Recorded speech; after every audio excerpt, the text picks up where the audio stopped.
Hey guys, this is Strength Coach Friedman. Welcome back for another episode of Strength and Conditioning for eSport athletes. Today's episode will be covering soft tissue work, which again is phase one, or step one of my four-step steps of a training session. So remember, step one, soft tissue work. Step two, movement prep. Step three, training, so some sort of overload in your training, whether it be gaming or strengthening. And then step four would be your static stretching for recovery. Today we're going to focus on soft tissue work. Just a reminder, any activity, any of this kind of training, although it seems relatively simple, bear in mind, should always be cleared by a medical practitioner prior to starting any kind of training program. If you're previously having some sort of pain or discomfort in your hands or other parts of the body, please get evaluated, go to a doctor, get diagnosed, get treated before engaging in any kind of strength and conditioning exercises or training. If you start doing an exercise and you're feeling some sort of discomfort, you probably have some sort of pre-existing issue that you just didn't know about until you actually started applying pressure on the area. So please, again, get that checked out and get cleared before taking part in any of this kind of training. Okay, so today's video is going to focus on a type of roller. So this roller is wood, and as you see, it kind of has some bumps along it. Pretty much works a lot like a foam roller. If you've heard of a foam roller, it's a device for working on doing self-myofascial release, right? So you lay on the foam roller usually, apply your body pressure from your weight, and you slowly roll at about 4 seconds per inch to smooth out any entangled fascia or muscle fibers. And it just kind of helps to work out some of those knots and also improve range of motion prior to a training session or competition. This device works in the same manner. Some foam rollers are smooth, while others have little bumps. Now, the purpose of those bumps is to apply more intense pressure into certain parts of the muscle.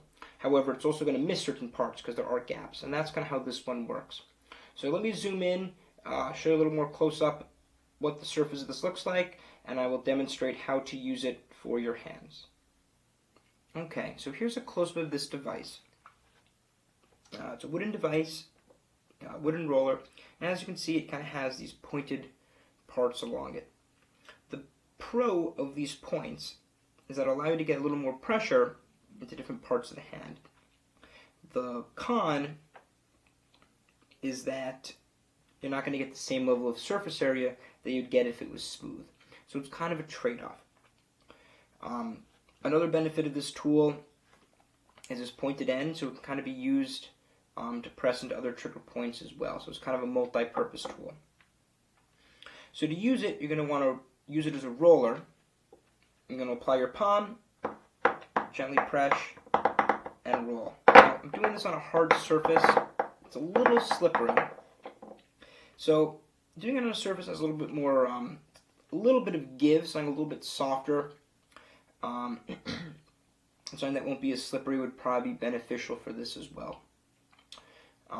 This is a great one you can kind of use between your hands like a sandwich. So you're kind of rolling on one hand, right? So you're kind of getting it on both ends. I think it's pretty good for this kind of technique.